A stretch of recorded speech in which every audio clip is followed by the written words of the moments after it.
भगवान श्री कृष्ण कहते हैं कि जहां आदर ना हो वहां कभी जाना मत, जो सुनता नहीं उसे कभी समझाना मत, जो पचता नहीं उसे कभी खाना मत, और जो सत्य पर रूठ जाए उसे कभी मनाना मत।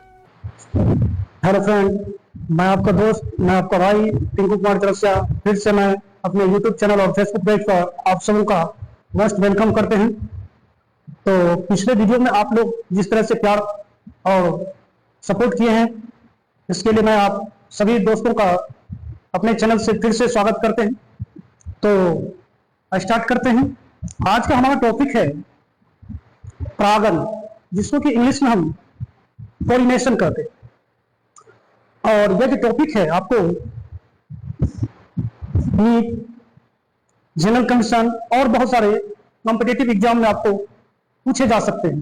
तो इसलिए इसको जो है बहुत ही कॉन्शियस होकर आपको ध्यान देना है और बहुत ही इंटरेस्टेड तरीके से, बहुत ही अजूबा तरीका से आपको हम आज पढ़ाने जा रहे हैं।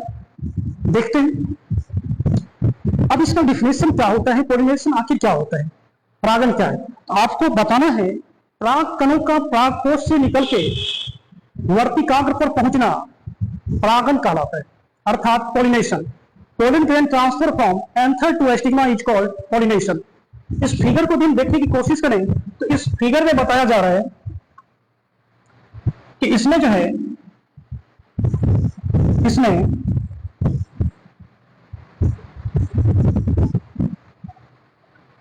इसमें जो है एंथर से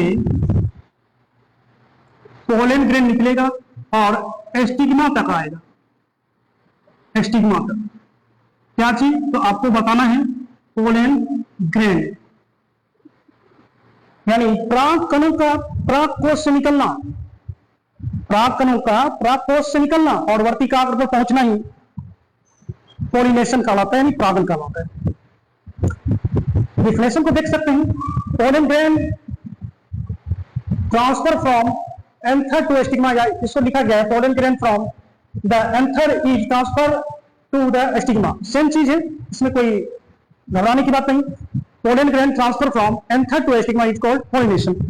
इसके बाद अभी बात करें तो पॉलिनेशन जो है, परागन जो है, दो तरह का होता है।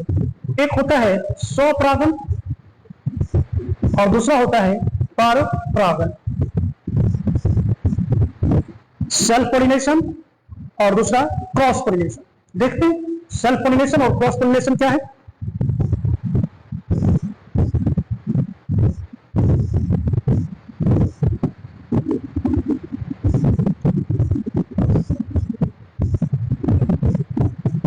सेल्फ पॉलिनेशन में जो है एक ही पुष्प के परागकण उसी पुष्प के वर्तिकाग्र पर जाके गिरता है। इसी घटना को हम स्वपरागन कहते हैं। इसी घटना को स्वपरागन कहते हैं, यानी इससे परागकण निकला, यानी इसी फूल के परागकोश से परागकण निकला और इसी फूल के वर्तिकाग्र पर जाके परागकण गिर जाता है। इसी घटना को हम स्वपरागन का नाम देते हैं। स्वपरागन को दूसरे शब्दों में फोटोगैमी कहा जाता है। फोटोगैमी यानी इसको कहते हैं हिंदी में स्वयुग्मन। स्वयुग्मन, अब स्वयुग्मन से क्या समझते हैं, यानी एक ही गांव का कोई लड़का है और उसी गांव की लड़की, और इस दोनों के साथ जो है शादी का संबंध हो जाता है।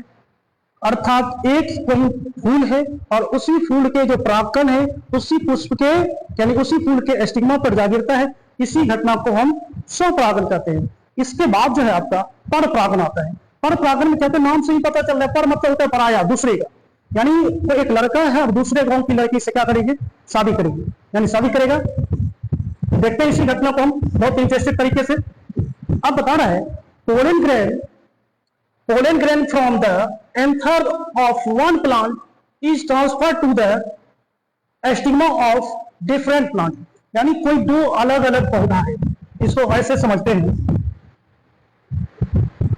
कोई एक ये प्लांट है और इसका जो परागकण है, ये दो अलग अलग पौधा है, इसका परागकण जो है इसके ऊपर गिरेगा या फिर इसका परागकण इसके ऊपर गिरेगा।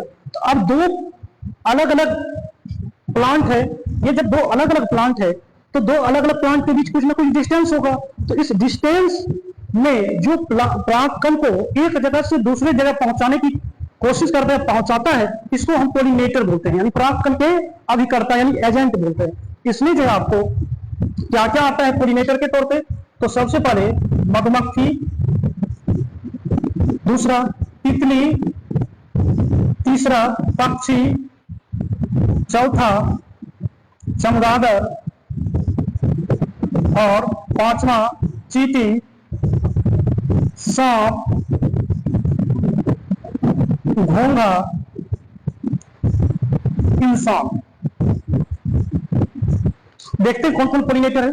सबसे पहले हमने मधुमक्खी की बात किया, जो कि अकेले जो है लगभग 80% पोलिनेशन करता है, यानी पूरे यदि 100% कोई प्लांट है तो उसमें 80% केवल तितली जो है परागण करता है, इसलिए जो है इसे किसान का मित्र कहा जाता है।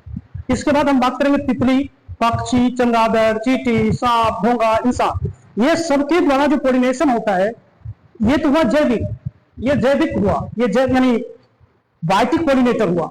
इसके बाद जो दो होता है हवा और दूसरा होता है पानी, ये दोनों के दोनों जो होते हैं अजैविक होता है, एबायोटिक एजेंट। तो सबसे पहले हम इसको डिफाइन कर देते हैं, pollen grain transfer from one plant to another plant is called cross pollination, यानी पर परागण। ये आपने जान गया। अब फिर इसको हम एक्सप्लेन से जाने की कोशिश करते हैं।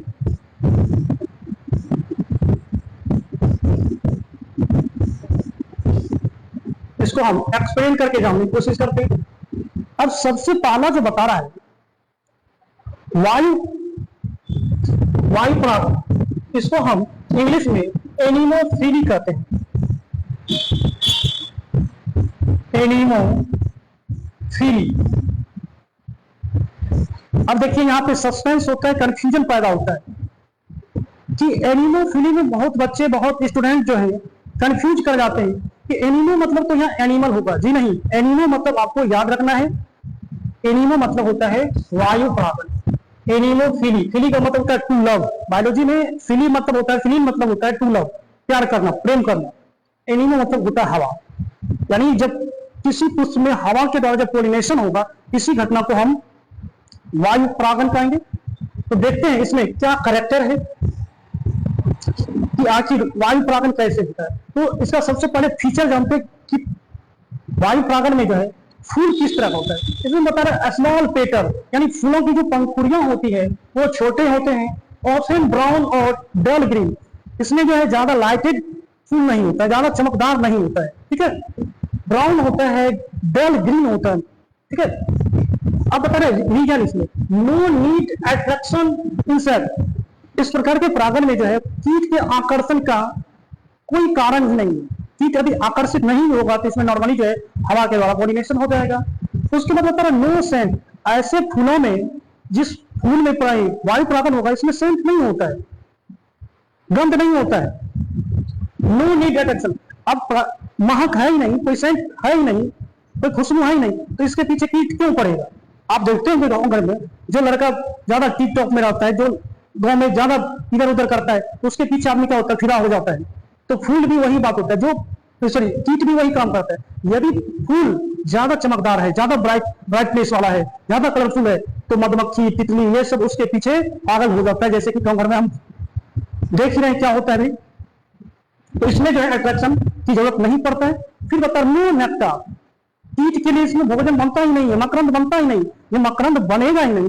जिस घर में खाना मिलेगा ही उसके दरवाजे पे कुत्ता जब क्या करेगा। कहने का मेरा तात्पर्य है जिस फूल में मकरंद ही नहीं बनेगा, भोजन ही नहीं होगा, तो उस पर मधुमक्खी नहीं जाती है, यानी इंसेक्ट नहीं जाती है, कीट नहीं जाती है। तो फिर बता रहे नो अट्रैक्ट इंसेक्ट, इसमें कीट आकर्षित नहीं होगा। नेक्स्ट बता रहा है pollen produce in great quantity, ऐसे फूलों में परागकण की काफी ज्यादा मात्रा में निर्माण होता है, परागकण बहुत ज्यादा बनता है, क्योंकि इस तरह के परागण में जो है परागकण की बहुत ज्यादा क्षति होती है, बहुत ज्यादा परागकण नुकसान होता है। यदि ज्यादा नहीं बनेगा तो क्या होगा, इन फ्यूचर परागण इम्पॉसिबल, सॉरी परागण जो है पॉसिबल ही नहीं होगा, संभव ही नहीं होगा।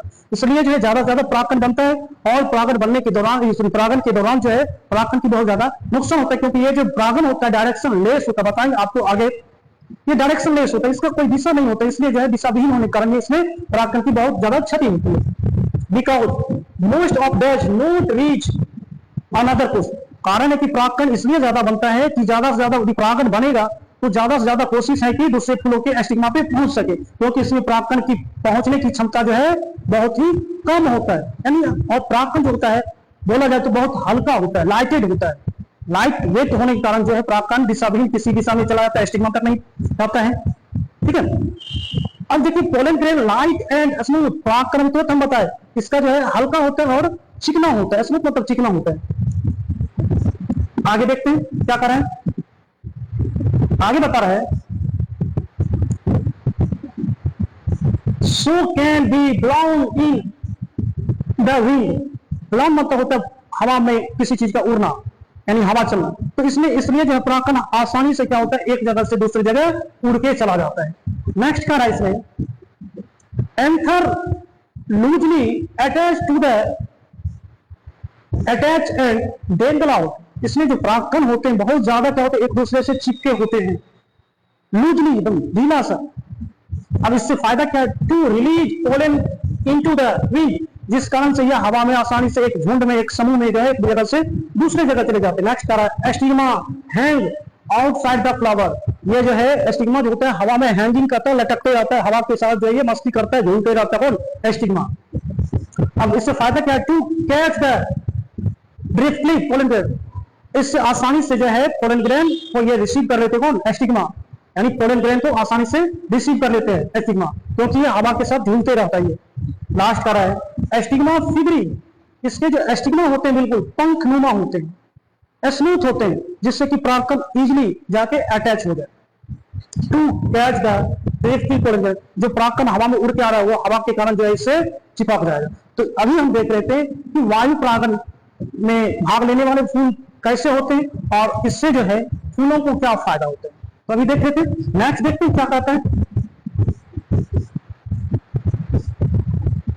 अब इससे पहले जो है हम इसके एग्जाम्पल को जान लेते हैं कि वायु परागण किन किन फूलों में होता है।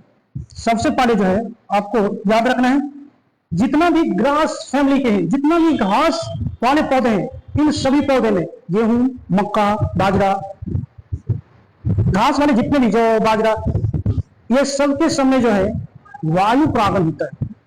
हमें उम्मीद है कि आप वायु परागण समझ गए होंगे। अब इसके बाद में बात करें मोस्ट इंपॉर्टेंट जो है इंसेक्ट पॉलिनेशन, तो ये फिगर जो देख रही है आपको विंड पॉलिनेशन यानी एनिमोफिली का है, और ये जो देख रही थी आपको इंटोमोफिली यानी कीट परागण को अभी हम डिस्क्राइब करेंगे, डिटेल में जाने की कोशिश करेंगे। तो देखते हैं क्या कह रहा है। अब देखिए इंसेक्ट द्वारा जो पॉलिनेशन होगा इसमें क्या खासियत होता है। सबसे पहला देखते करें, लार्ज ऐसे फूल बड़े होते हैं, ब्राइटली होते हैं, चमकीला होते हैं, कलर्ड पेटल रंगीन होते हैं, कलरफुल होता है। अभी तुरंत बताए थे इससे पहले वाले कि कलरफुल नहीं होने के कारण इंसेक्ट इस पर कोई अपना प्रभाव नहीं दिखाया, कोई आकर्षण नहीं किया। अब देखते हैं, टू अट्रैक्ट इंसेक्ट, इसमें कीट आकर्षित होती है। ऑफन स्वीटली सेंटेड, इसके जो महक होते हैं मीठा होता है, इसलिए जो है मधुमक्खी तितली क्या करते हैं इसके पीछे भागते हैं। जिसके घर में क्या होता है मीठा स्वाद आता है तो क्या होता है, या कहीं से कुछ आकर्षक रहता है, कुछ क्या बोले, कुछ चमकीला भड़कीला कुछ देखने को मिलता है, तो उस गली में देखते होंगे गांव के लड़के लोग घूमते रहते हैं, विचरते रहते हैं। टू अट्रैक्ट इंसेक्ट, ऐसे फूलों के गुण के कारण क्या होते हैं, इंसेक्ट जो है कीट मकोड़ा जो है उसकी ओर आकर्षित होते हैं। यूजुअली कंटेंस नेक्टार, इसमें फूलों के अंदर मकरंद बनता है, और मकरंद बनने के कारण अभी तुरंत बताया मकरंद किसका भोजन है, कीट का भोजन है। तो कीट अपनी भोजन की तलाश में फूलों के इर्द गिर्द घूमते रहते हैं और पानी लू से भोजन भी मिल जाते हैं, तो इंसेक्ट अट्रैक्ट होगा। नेक्स्ट बता रहा है मैडवेट क्वांटिटी ऑफ पोलन ग्रेन, इसमें पोलन ग्रेन ना तो ज्यादा बनेगा और ना ही कम बनेगा, मैडवेट बनता है, मीडियम में बनता है। लेस वेस्टेज, इसमें परागकण की बर्बादी ना के बराबर होता है, कम होता है। इसके कंपेयर में वायु परागण की तुलना में कीट परागण में पोलन ग्रेन यानी परागकण की बर्बादी बहुत ही कम होती है। नेक्स्ट यदि बात करें पोलन ऑफन एस्टिकी और एस्टिकी, पोलन ग्रेन जो होते हैं चिपचिपा होते हैं, पोलन ग्रेन चिपचिपा होते हैं ताकि जब कीट फूलों के ऊपर बैठता है तो कीट के बॉडी से, इंसेक्ट के बॉडी से पोलन ग्रेन अटैच हो जाता है, परागकण अटैच हो जाता है, जिसके कारण जो ये आसानी से किसी दूसरे फूलों के ऊपर जब बैठता है तो पंख फड़फड़ाता है और पंख फड़फड़ाने के क्रम में जो परागकण जो है एक फूलों से दूसरे फूलों के एस्टिग्मा पर इजीली पहुंच जाता है। आगे देखते हैं क्या करें, टू एस्टिक इंसेक्ट, ताकि इंसेक्ट के बॉडी से ये पोलन ग्रेन चिपक जाए, इसलिए पोलन ग्रेन जो होते हैं एस्टिकी होते हैं, चिपचिपा होते हैं। नेक्स्ट बता रहे anther firm and inside the flower, बता रहे कि इसके जो एंथर होते हैं फूलों के अंदर होते हैं। टू ब्रश अगेंस्ट इंसेक्ट, और फूलों के ऊपर जब बैठते हैं कौन इंसेक्ट बैठते हैं तो ब्रश यानी ब्रश कहनी है उसको रगड़ते हैं और रगड़ने के कारण जो उसके बॉडी से अटैच हो जाते हैं, चिपक जाते हैं परागकण। नेक्स्ट देखते हैं एस्टिग्मा इनसाइड द फ्लावर, फ्लावर के एस्टिग्मा जो होते हैं वो फूलों के अंदर होते हैं। So that the insect brush against it, फिर इसे जो है इंसेक्ट जाके ब्रश करता है, रगड़ता है इसको जाके, और इंसेक्ट के बॉडी से जो पोलन ग्रेन अटैच था, चिपका हुआ था, वो जाके वहां पे नॉर्मली गिर जाता है। और हम तो जान ही रहे हैं कि pollen grain transfer from anther to stigma is called pollination, यानी परागकणों का परागकोश से निकल के एस्टिग्मा तक पहुंचना ही परागण कहलाता है। तो इसमें क्या हुआ, एक फूल से निकला, एक पौधे से निकला, दूसरे पौधे के ऊपर जा गिरा। अब लास्ट में बता रहा है एस्टिग्मा हैज एस्टिकी कोटिंग, एस्टिग्मा के ऊपर जो है एक चिपचिपा कोटिंग होता है जिसे हम पोलन कीट कहते हैं। एक तेलीय पदार्थ होता है जो कि परागकण को चिपचिपा बना देता है ताकि ये इंसेक्ट से चिपक जाए। पोलन स्टिक टू ईट, ताकि पोलन ग्रेन तुरंत होता है ये चिपक जाए। तो अभी आप वायु परागण और कीट परागण को अभी आपने देखा, फिर आपको हम इसी तरह के वीडियो अगले वीडियो में देंगे, अगले टॉपिक को अगले वीडियो में देंगे। तो आपने जिस तरह से अपना प्यार और सपोर्ट दिखाया है पिछले वीडियो में, ठीक इसी तरह से आप हमें प्यार और सपोर्ट देते रहें ताकि आपको एक नए से नए टॉपिक से रूबरू होते रहें। तो अभी तक आप लोग यदि हमारे चैनल को सब्सक्राइब नहीं किए हैं तो ज्यादा से ज्यादा सब्सक्राइब करें, ज्यादा से ज्यादा लाइक करें, ज्यादा से ज्यादा कमेंट दें ताकि हम आपको नए से नए वीडियो से अवगत कराएं। मिलते हैं नेक्स्ट वीडियो में, तब तक के लिए धन्यवाद, बेस्ट ऑफ लक।